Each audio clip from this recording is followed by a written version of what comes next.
नन्हे साथियों, प्यार भरा नमस्कार।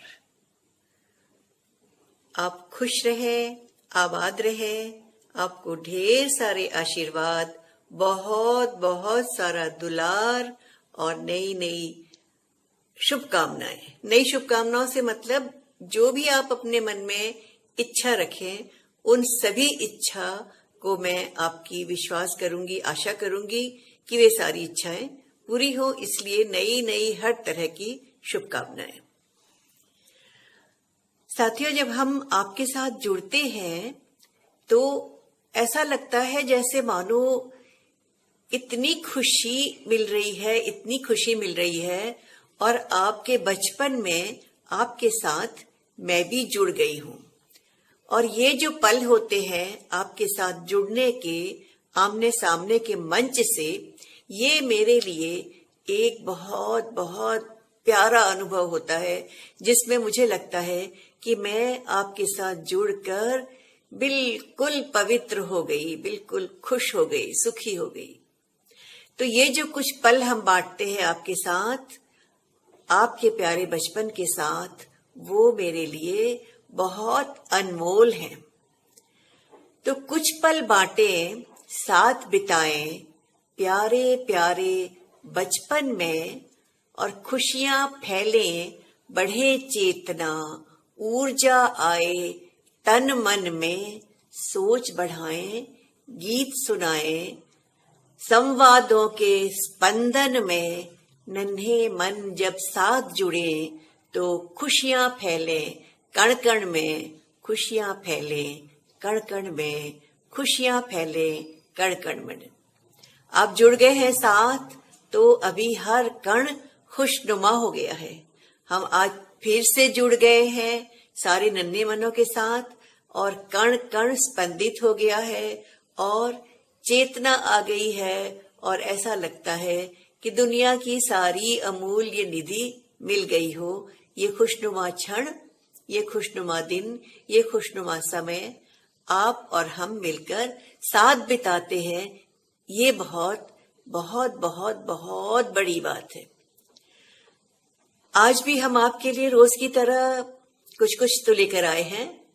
कहानी तो हर बार होती ही है, तो एक कहानी भी है। और मुझे मालूम है कि छोटे बच्चों को खेलना बहुत अच्छा लगता है। उन्हें बहुत आनंद आता है जब वो मिलकर खेलते हैं, एक साथ जुड़ते हैं और तरह तरह के नए खेल खेलते हैं, तो उनकी खुशी का ठिकाना नहीं रहता। तो आज मैं एक खेल भी लेकर आई हूं आपके लिए।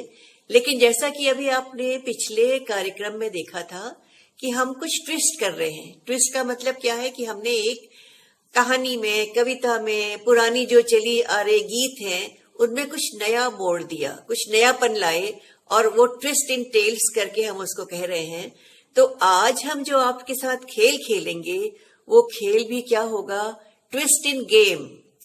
खेल में भी एक नया मोड़, एक नए तरीके से, पुराना खेल लेकिन बिल्कुल नई तरीके से खेला जाएगा।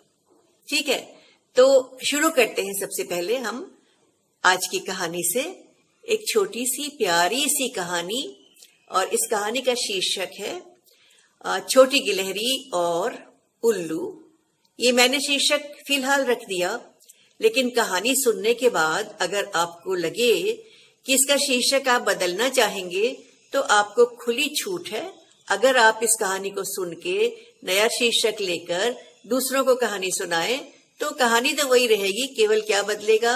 उसका शीर्षक बदलेगा। ठीक है, तो जैसा कि आपने शीर्षक सुना, छोटी गिलहरी और उल्लू, तो दो पात्र तो इस कहानी के हैं ही, जो दोनों मुख्य से पात्र हैं। एक है छोटी सी गिलहरी, बड़ी बातूनी, बड़ी दोस्ती करने वाली, सबके साथ मेल मिलाप रखने वाली, और कभी चुप न बैठने वाली। और दूसरा है पात्र कौन? बिल्कुल चुप रहने वाला चुप्पा उल्लू, जो दिन भर सोता है और रात भर जागता है। तो ये दो पात्रों के इर्द गिर्द कहानी तो है, लेकिन इस कहानी में और भी बहुत सारे पात्र हैं। उनके बारे में आपको बताती हूँ। पहले ये बता दूं कि ये गिलहरी कहाँ रहती थी और उल्लू कहाँ रहता था। तो एक बहुत बड़ा सा पुराना बरगद का पेड़ था, जिसमें जिसकी कोटर में गिलहरी रहती थी। कोटर क्या होता है आपको मालूम है? जो पुराना पेड़ का तना हो जाता है तो कई बार उसमें खोखला सा स्थान बन जाता है, और उस खोखले से स्थान में कई पक्षी, कीट पतंगे, कुछ भी जीव जंतु अपना रहने का घर बना लेते हैं। तो वो क्या कहलाता है? कोटर। तो ये छोटी गिलहरी उस कोटर में रहती थी, बड़े मजे से, बड़े चैन से, बड़ी खुशी से। और उल्लू भी उसी पेड़ में रहता था, कई सालों से बहुत पुराना बूढ़ा उल्लू था और वो उसी पेड़ में रहा करता था। इसके अलावा कौन कौन रहता था उस पेड़ में? उस पेड़ में बहुत सारे पक्षी थे। तोता था, कौवा था, गौरैया थी और बहुत सारी और तरह तरह की चिड़ियां थी। एक मधुमक्खी का छत्ता था जिसमें रानी मधुमक्खी और उसकी बहुत सारी मधुमक्खियां रहती हैं। छत्ता वो जगह होती है जो मधुमक्खी का घर होता है।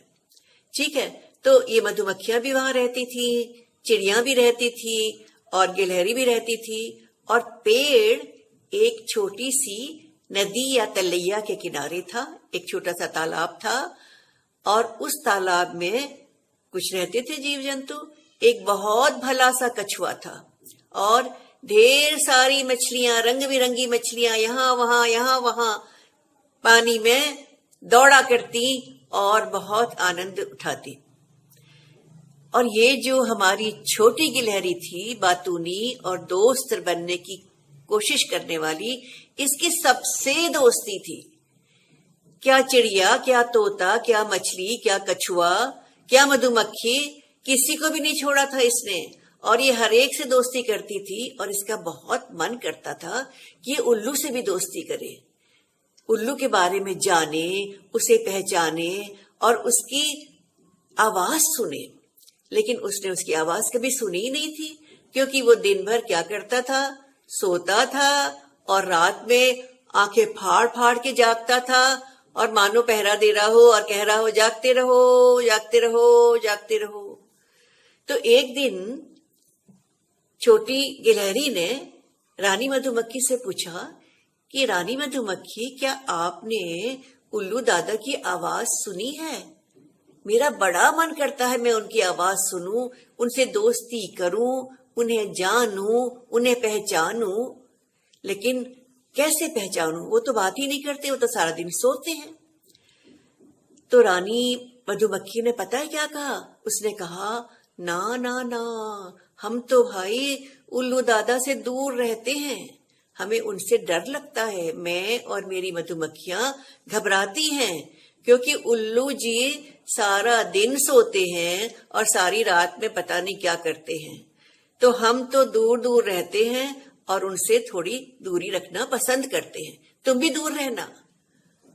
छोटी गिलहरी को ये बात थोड़ी सी अटपटी तो लगी, दूर रहना की जो नसीहत दी थी रानी मधुमक्खी ने, पर उसने थोड़े दिन के लिए ये विचार छोड़ दिया कि अब वो उल्लू से मिलेगी या उल्लू से बातें करेगी, और उसने इस बात को अपने मन से निकाल दिया।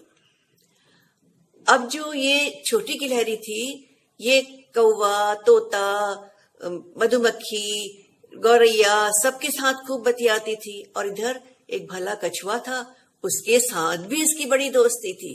और वो कछुआ अपनी पीठ में बिठाकर छोटी गिलहरी को पूरे ताल की सैर कराता, सारी मछलियों से मिलवाता और मछलियों के साथ खूब दोस्ती करती छोटी गिलहरी, बातें करती, गाने सुनती, गाने सुनाती, खूब बतियाती और मस्ती करती। कछुए की पीठ आपको पता है मजबूत होती है, उसकी पीठ में आराम से गिलहरी बैठ पाती थी और बड़े मौज से, बड़े आनंद से पानी में मानो नाव में बैठ के पानी की सैर कर रही हो। तो इस तरह से आराम से इनके दिन कट रहे थे। बहुत बहुत सब लोग सुखी थे और खूब खूब खुशियां थी। लेकिन एक दिन मालूम है क्या हुआ? रात में सब सो रहे थे और कौन जाग रहा था? जागते रहो वाला पहरेदार उल्लू। लेकिन अचानक पेड़ हिलने लगा, पेड़ तेजी से हिलने लगा, सारे पक्षी जाग गए, गिलहरी भी जाग गई, तोता भी जाग गया, कौवा भी जाग गया, मधुमक्खियां सारी जाग गई, रानी मधुमक्खी बाहर आ गई। और इधर पानी में भी खूब हलचल हुई, पानी भी हिलने लगा और मछलियां घबरा गई, कछुआ घबरा गया, सारे जीव जंतु किनारे आकर इकट्ठा हो गए। क्या हुआ, क्या हुआ, क्या हुआ? किसने पेड़ को हिलाया? किसने धक्का दिया? किसने पानी को हिलाया? अरे रानी मधुमक्खी, आपको पता है? गिलहरी ने पूछा। तोते तोते, तुझे कुछ पता है? अरे कछुए भैया, आपको कुछ पता है? आपस में सब चिंता करने लगे और एक दूसरे से सवाल करने लगे। और तभी एक आवाज आई। किसकी आवाज थी? ये उल्लू दादा की आवाज थी। और उस आवाज में उन्होंने क्या सुना? दोस्तों, घबराओ मत, डरने की बात नहीं है। ये एक तूफानी हवा थी जिसके कारण पेड़ भी हिला और पानी भी हिलने लगा, पर वो तूफान निकल गया है। जहां तक मुझे अंदाज है, अब कुछ नहीं होगा। आप सब सो जाइए, सब आराम कीजिए, मैं हूं ना। अगर कोई खतरा हुआ, अगर किसी भी प्रकार की कोई परेशानी नजर आई, तो मैं आप सबको जगा दूंगा। मैं आपकी रक्षा करूंगा, आपकी पहरेदारी करूंगा। और जाइए, आप सब चैन से सो जाइए। और सारे जानवर, पक्षी, गिलहरी, कछुआ, मछलियां, सब मधुमक्खियां आराम से अपने अपने घरों में जाकर सो गई। जब सारे पक्षी, सारे जानवर सोकर उठे सवेरे, तो सबसे पहले कौन उठा? छोटी गिलहरी। और उसने अपने कोटर से बाहर झांका और उसने क्या कहा पता है? ए मधुमक्खी रानी, मैंने सुन ली उल्लू की कहानी। उल्लू बड़ा सयाना है, उल्लू कठोर भी नहीं है, वो बहुत दयालु है, वो हम सबकी रक्षा करने की बात करता है। ए कछुए भाई, उल्लू ने सही बात सुझाई, वो हमारी रक्षा करेगा, हमें बचाएगा, उसने ऐसा कहा और हम सबको चैन से सोने को कह दिया। अरे मछलियों, अरे चिड़ियों, सब मेरी बात सुनो। उल्लू सयाना है, उल्लू नादान नहीं है, उल्लू गुस्सेबाज भी नहीं है, उल्लू हम सबकी रक्षा करने वाला बहुत अच्छा पक्षी है। तो हमें भी तो उल्लू के लिए कुछ करना चाहिए। जो हमारी रक्षा करता है, जो हमारी सहायता करता है, जो हरदम हमारा ध्यान रखता है, क्या हमें उसके लिए कुछ नहीं करना चाहिए? हाँ हाँ हाँ, हमें करना चाहिए, हमें भी कुछ करना चाहिए। हम क्या करें, क्या करें, क्या करें? सब सोचने लगे। तो रानी मधुमक्खी ने कहा, मैं तो अपनी मधुमक्खियों के साथ मिलकर खूब सारा शहद बनाऊंगी और उल्लू को खिलाऊंगी, उसे बहुत अच्छा लगेगा, मीठा मीठा शहद। फिर चिड़ियों ने कहा कि अच्छा हम क्या करें? अच्छा हम लोग मिलकर गाना गाएंगे, सारी चिड़ियां मिलकर जुगलबंदी करेंगे। जुगलबंदी पता है क्या होती है? जब बहुत सारे लोग मिलकर, जिसमें गाना गाने वाले भी होते हैं, बजाने वाले भी होते हैं, तबला, ढोलक, हारमोनियम, सितार, गिटार, और कोई गायक भी होता है, और तरह तरह के साज मिलकर एक ताल में, एक धुन में, एक तरीके से मिलकर जब गाना गाते हैं या संगीत प्रस्तुत करते हैं, तो उसको कहते हैं जुगलबंदी। तो पक्षियों ने कहा, हम सब मिलकर एक ताल में, बड़े सुर में, उनके लिए, उल्लू दादा के लिए बहुत अच्छे गाना, बहुत अच्छे गीत प्रस्तुत करेंगे। चलो, ये भी बात हो गई। अब छोटू जो कछुआ था, वो सोचने लगा, मैं क्या करूंगा? तो कछुए को भी एक बात सूझ गई। उसने कहा, अरे हाँ, कई बार उल्लू पानी पीने आता है रात में, और मैंने देखा है अक्सर जब वो पानी पीने आता है, नदी के पास नीचे उतरता है। जब जब वो नीचे आएगा, तब तब मैं और मेरी सारी मछलियां जो हैं, हम क्या करेंगे? हम खूब तालियां बजाएंगे, तालियां बजा बजा कर हम उल्लू का स्वागत करेंगे और उसको धन्यवाद देंगे और उसके प्रति अपने भाव दिखाएंगे। तुम क्या करोगी छोटी गिलहरी? किसने पूछा? कछुए ने। तो गिलहरी मुस्कुराई और उसने कहा, मैंने भी एक बात सोची है, मैं उल्लू को राखी दूंगी। अरे वाह, ये तो बहुत अच्छा विचार है। सारे पक्षियों ने, मछलियों ने, कछुए ने, सबने मिलकर कहा। मधुमक्खी ने कहा, तुमने तो बहुत बहुत बेहतर चीज सोच ली। तो छोटी गिलहरी ने पता है क्या कहा? उसने कहा, देखो, जो हमारी सहायता करता है, हमारी रक्षा करता है, सारी रात पहरेदारी करता है, तो उसको राखी बांध कर उसकी रक्षा के लिए कामना करना भी तो हमारा फर्ज है। सबने इस बात को बहुत बहुत बहुत सराहा मतलब इस बात को बहुत मान दिया, इस बात की बहुत तारीफ की। और उसके बाद क्या हुआ? उल्लू सो नहीं रहा था, आंखें मूंदे पेड़ में बैठा था। उसने धीरे से आंखें खोली और सारे पक्षियों की ओर देखा, कछुए और मछलियों की ओर देखा और मुस्कुराया। और उसके बाद उसने बड़े प्यार से छोटी गिलहरी को देखा और वो हंसने लगा। और जैसे ही उल्लू हंसा, उसको देखकर कछुआ भी हंसने लगा, मछलियां भी हंसने लगी और चिड़ियां चहचहाने लगी और मधुमक्खियां भिन भिनाने लगी और सारे माहौल में खुशी छा गई। और साथ साथ एक चीज और हुई, जिस पेड़ में सब रहते थे, मानो उस पेड़ ने अपनी बाहें फैलाई, बाहें यानी अपनी टहनियां फैलाकर वो पेड़ झूमने लगा, खुशी से झूमने लगा, झूमने लगा और झूमने लगा। तो ये थी कहानी छोटी गिलहरी और उल्लू। इस कहानी का शीर्षक आपको अगर बदलना हो तो आप कुछ और सोच सकते हैं।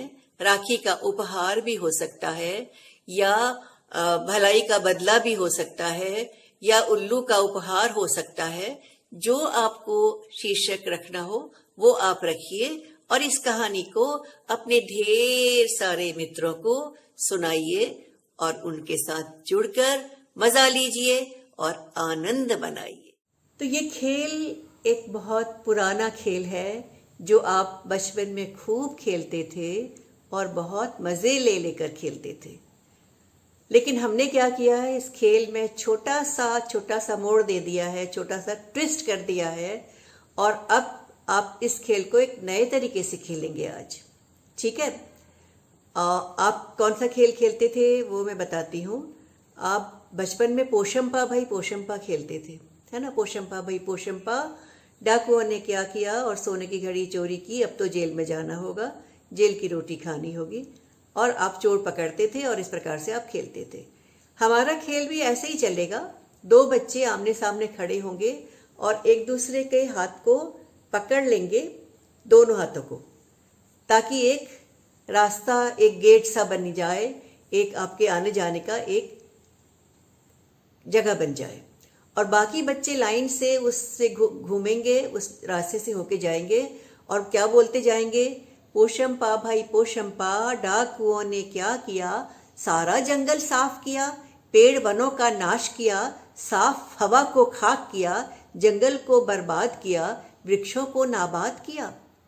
अब तो जेल में जाना होगा, जेल का पानी पीना होगा, जेल की रोटी खानी होगी, चक्की रोज चलानी होगी, फिर से बीज उगाना होगा, पौधों को पनपाना होगा।